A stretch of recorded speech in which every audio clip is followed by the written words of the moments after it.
मथुरा गांव में दो घनिष्ठ मित्र सुरेश और श्याम रहते थे। दोनों ही बचपन में साथ साथ रहते थे। उनकी मित्रता इतनी गहरी थी कि वे प्रत्येक कार्य दोनों साथ मिलकर करते थे। सुरेश बहुत ही मेहनती था तो श्याम बहुत ही धार्मिक था और भगवान को बहुत अधिक मानता था। एक बार दोनों गांव की तरफ जा रहे थे तो बीच में खेतों में लहराती हुई फसलों को देख सुरेश श्याम से बोला, श्याम, क्यों ना हम मिलकर 1 बीघा जमीन खरीदें और उसमें खेती करके उससे अच्छा मुनाफा पाए। हाँ भाई सुरेश, बात तो सही कह रहे हो। इससे होने वाले मुनाफे को आपस में बांट लेंगे, क्यों, सही है ना? फिर दोनों मिलकर गांव के किसान से 1 बीघा जमीन खरीदते हैं। फिर उस खेत में फसल को उगाते हैं। सुरेश रोज खेत में जाकर फसलों की देखभाल करता है तो श्याम कुछ काम न करके बल्कि भगवान से अच्छी फसल की प्रार्थना करता है। और उस दूसरी तरफ सुरेश खेतों में बहुत मेहनत करता है। इसी तरह समय बीतता गया। कुछ समय बाद खेत की फसल पक के तैयार हो गई, जिसको दोनों ने शहर में जाकर बेच दिया, जिससे दोनों अच्छा पैसा मिला। पैसा लेकर दोनों गांव की तरफ निकल गए। रास्ते में सूरज श्याम से कहता है,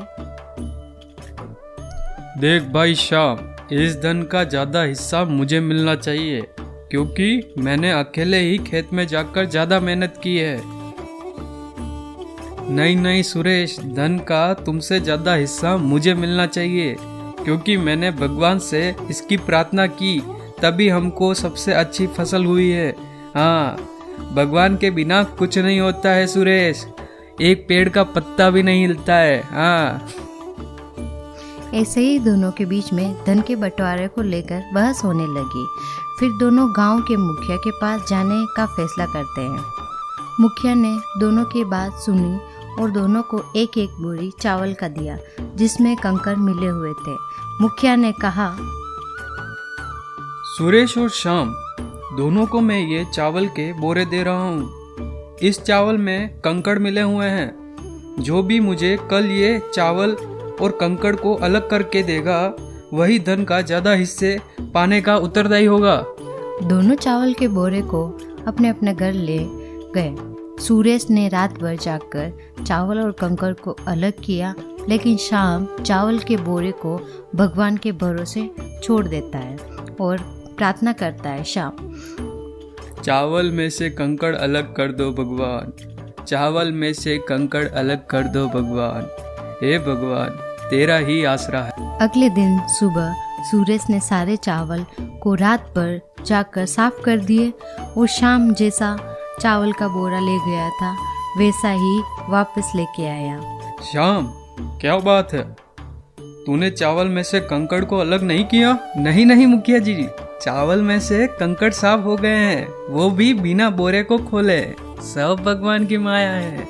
श्याम ने सोचा कि भगवान ने सारे कंकड़ चावल में से अलग कर दिए होंगे। जब बोरी को खोला गया तो चावल और कंकड़ वैसे के वैसे ही थे।